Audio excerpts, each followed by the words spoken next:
देश भर में आए दिन मुसलमानों पर बढ़ते मजालिम जैसे मॉब लिंचिंग, दरगाहों और मसाजिद को निशाना बनाया जा रहा है। हाल ही में कोल्हापुर इलाके गजापुर में साजिश के तहत एक मस्जिद पर हमला किया गया है, जिसे लेकर आज एसडीपीआई की जानिब से रियासत के मुख्तलिफ शहरों में एहतजाजी मुजाहिरे करते हुए इनकी पुरजोर मजम्मत की है।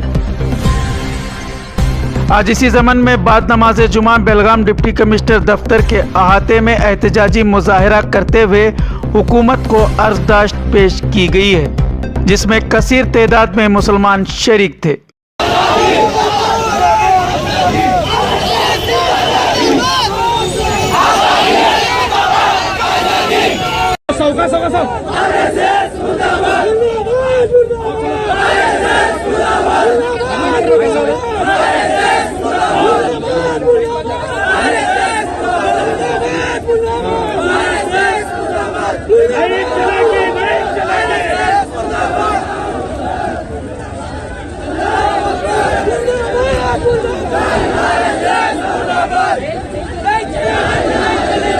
इस मौके पर एसडीपीआई जिलाई सदर मकसूद मकानदार ने मीडिया से बात करते हुए इस मामले पर अपने ख्यालात का इजहार किया है। मैं मकसूद मकानदार बेलगाम डिस्ट्रिक्ट प्रेसिडेंट। आज जो हम यहाँ पर हमारा जमा होने का मकसद है कि हमारे मुल्क रियासती में आए दिन क्या है मुसलमानों का कत्ल आम हो रहा है। यहाँ पे क्या है बॉम्ब लिंचिंग हो रही है। एक कौन सा भी जिसे कुछ भी मर्यादा नहीं है, नॉलेज नहीं है, वैसे इश्यूज को इश्यूज बनाना और वैसे इश्यूज के ऊपर मुसलमानों का क्या है कत्लेआम करना। एक 10-12 लोग जमा होना, एक मुसलमान मिलते ही उसके क्या है उसके ऊपर तशद्दुद करना, उसके ऊपर जुल्म करना, उसे लाठीबारी करना, उसके ऊपर क्या है उसे शहीद कर देना, यानी कि उसे मार देना। ऐसे सब हालत हमारे मुल्क के आए दिन बढ़ते जा रहे हैं। अब भी हाल ही में हम देखे रहेंगे यूपी के अंदर 8 दिन के अंदर यानी कि 1 दिन के अंदर 12 लोगों का कत्लेआम होकर है। उसका अगर यही आम अगर चलता रहा तो हमारे मुल्क की हालत क्या होगी। यहाँ पे हमारे अमन और भाईचारे का हाल क्या होगा। यहाँ पे जो हम रहते हैं हिंदू मुस्लिम एक साथ मिलकर जो हम कम्युनिटी के साथ रहते हैं, जिसे जमुना तंजीम तहजीम हमारी कहा जाती है, वो तहजीम का क्या होगा। अगर ऐसे ही हमारे मुल्क का अगर हालात होते रही तो हमारा मुल्क एक बहुत बड़ी ऐसे इसमें तबाही में बच जाएगा कि वो तबाही को रोकने वाले के अंजाम बहुत बुरा होगा। तो यहाँ पे जो आरएसएस और बीजेपी विश्व हिंदू परिषद बजरंग दल वालों ने एक आइडियोलॉजी के साथ जो काम कर रहे हैं, यहाँ पे जो माइनॉरिटीज को क्या है कत्लेआम तो नहीं कर सकते। 20 करोड़ मुसलमानों का माइनॉरिटीज का कत्लेआम नहीं कर सकते। 140 करोड़ अवाम के अंदर तो इनको करेंगे तो करेंगे क्या बोलकर उनके अंदर एक डर बटाना, उनको क्या है डर से क्या है उनको खामोश कराना, ये उनकी एक साजिश है, सोची समझी साजिश है।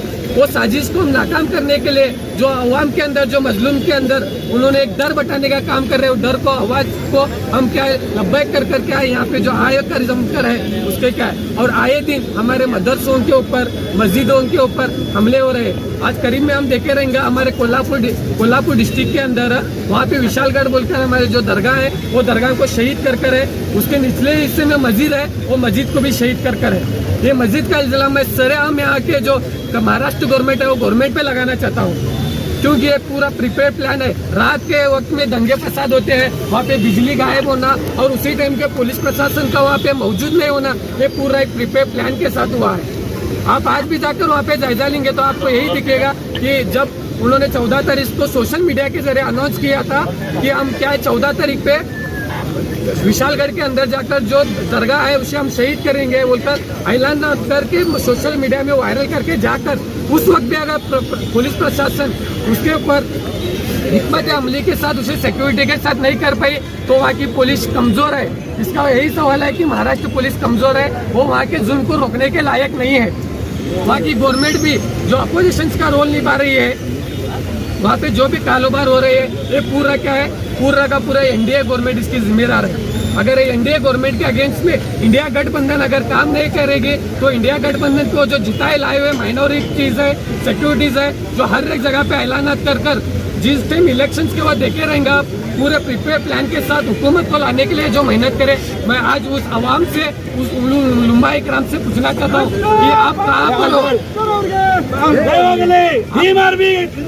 कहाँ पर है? संजय बना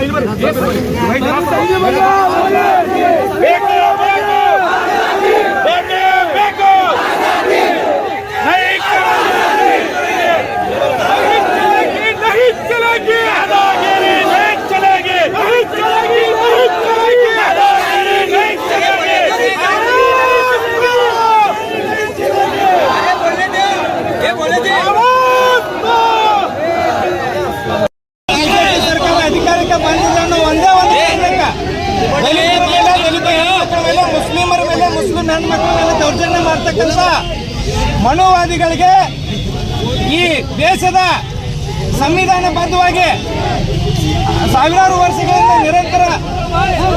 ನಿರಂತರ ನಾವು ಉತ್ತರ ಕೊಟ್ಕೊಂಡು ಬಂದಿದ್ದೆವು. ಒಂದು ಬಾರಿ ಇಡೀ ದೇಶದೊಳಗೆ ಎಲ್ಲಾದ್ರೂ ದಲಿತರ ಮೇಲೆ ಮುಸ್ಲಿಮರ ಮೇಲೆ ದೌರ್ಜನ್ಯ ಮಾಡಿ ನೋಡ್ರಿ. ಕರ್ನಾಟಕದಿಂದ ಹಜರತ್ ಟಿಪ್ಪು ಸುಲ್ತಾನ್ ಅವರ ಖಡ್ಗದ ಮೂಲಕ ಉತ್ತರ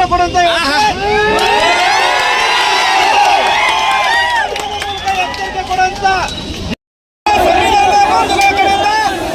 ಬೆಳಗಾವಿಯಲ್ಲಿ ನಮಗೆ ಮಾಡಲು ಅವಕಾಶ ಕೊಟ್ಟಂತ ಗೃಹ ಇಲಾಖೆಗೆ ಹಾಗೂ ಪೊಲೀಸ್ ಡಿಪಾರ್ಟ್ಮೆಂಟ್ಗೆ ಬೆಳಗಾವಿ ಜಿಲ್ಲಾ ಮುಸ್ಲಿಂ ವಕ್ಫ್ ಕಮಿಟಿ ವತಿಯಿಂದ ಹಾಗೂ SDPI ಸಂಘಟನೆ ವತಿಯಿಂದ ಧನ್ಯವಾದವನ್ನು ತಿಳಿಸ್ತೀವಿ. ಇನ್ನು ಮುಂಬರುವ ದಿನಗಳಲ್ಲಿ ಬೆಳಗಾವಿ ಜಿಲ್ಲೆ ಹಾಗೂ ಕಾನೂನು ಸುವ್ಯವಸ್ಥೆಯನ್ನ ಕಾಪಾಡೋದಕ್ಕೆ ತಾವೆಲ್ಲರೂ ಅನುಮತಿ ಮಾಡಿಕೊಡ್ಬೇಕಂತೇಳಿ ಈ ಮೂಲಕ ಜೈ ಭೀಮ್, ಜೈ ಭಾರತ್, ಜೈ ಸಂವಿಧಾನ, ಜೈ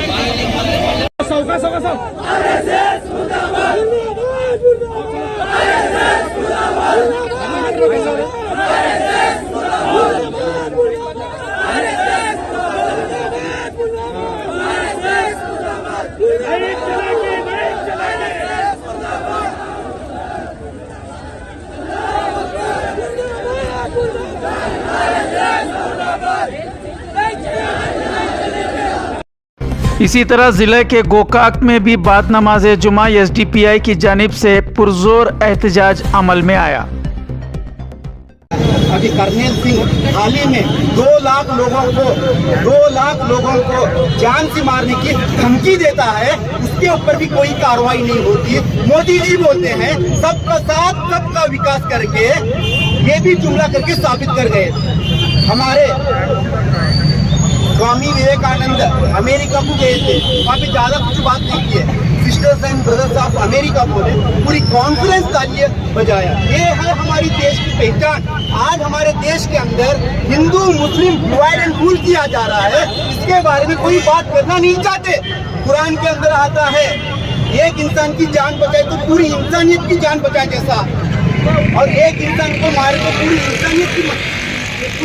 उसका जाहिर मतलब यही है कि हम जो है जुल्म के खिलाफ खड़े हुए हैं, जो पूरे हिंदुस्तान के अंदर हर जगह में मुसलमानों या अक़लियतों का जो जुल्म हो रहा है, उनको मारा जा रहा है, उनको जो है लूटा जा रहा है। पीट के 10, 20, 60 लोगों ने मिलकर एक मुसलमान को मार के जो खत्म कर रहे हैं, आज हम उसके खिलाफ एहतजाज करने के लिए आए हैं। ये सिर्फ मुसलमानों को नहीं बल्कि कमजोर दलितों को भी उनके साथ भी अत्याचार हो रहा है, अक़लियतों के साथ भी हो रहा है। ये सिर्फ और सिर्फ ये सत्ता की पावर की वजह से हो रहा है। अगर आप सत्ता में बैठकर इनके खिलाफ एक्शन नहीं लेते तो फिर ये इंसानियत के नाम पर धब्बा है। हम उन सत्ता पर बैठने वालों को ये आवाज देते हैं कि इन गुंडों के साथ जो है एक्शन ले, उन गुंडों के साथ जो है एफआईआर करके जब तक आप ये काम नहीं करेंगे जुल्म नहीं मिटेगा। आपका ये काम न करना इस बात की सराह दलील है कि आप भी जुल्म में शामिल है। नहीं चलेगा, नहीं चलेगा, नहीं चलेगा। वहीं जिले के कुर्ची में भी SDPI की सरपरस्ती में पुरजोर एहतजाजी रैली का एहतमाम देखा गया। बंद करो, ब्लीचिंग बंद करो,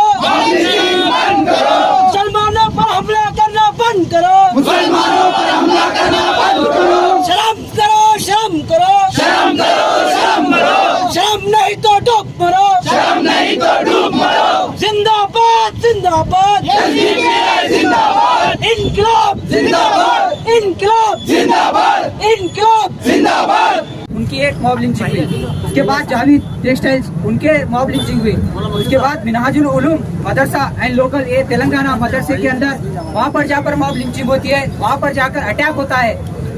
और बाद में हिंदुत्व ग्रुप एक उड़ीसा के अंदर वहाँ पर एक हंगामा करते हैं, उसके बावजूद भी हमें पूछते हैं कि ये मॉब लिंचिंग कहाँ हुई है। मैं बड़े अफसोस के साथ ये बात उनको बताना चाहता हूँ जो मुझे हर बार पूछ रहे थे कि ये मॉब लिंचिंग कहाँ हुई है। अगर हिंदुस्तान के किसी एक हिंदुस्तानी पर भी अटैक होता है तो हमारे सारे हिंदुस्तानियों का हक बनता है कि हम उसके हक में आवाज उठाएं, ना कि खामोश रहें, क्योंकि आज उनके पर हमला हो रहा है, कल हमारे पर हमला हो जाता है। उसके बाद विशालगढ़, कोल्हापुर, वहाँ पर दरगाह के ऊपर अटैक होता है, हिंदुत्व ग्रुप जाकर वहाँ पर दरगाह पर अटैक करते हैं। उसके बाद यहाँ तक खामोश नहीं रहते, उसके बाद जाकर गाजीपुर, कोल्हापुर के अंदर मस्जिद के ऊपर हमला होता है, मस्जिद के अंदर हमारा कुरान जलाया जाता है। उसके बाद मस्जिद के अंदर बेहुरमती करके लोगों को हमला किया जाता है। उसके बावजूद भी इतना सारा होने के बाद अभी तक डिपार्टमेंट खामोश है।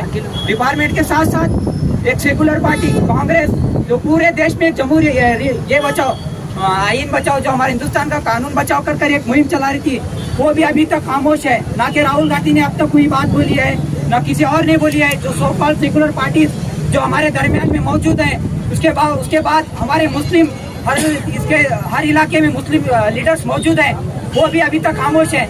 शायद वो इंतजार कर रहे हैं कि उनके घर पर भी हमला हो और कोई उनकी हक में आवाज उठाए। अगर आप इसके बारे में आवाज नहीं उठाएंगे तो याद रखो अनकरीब तुम्हारे घर पर भी हमला होगा, तुम्हारे घर पर भी बुलडोजर चलेगा।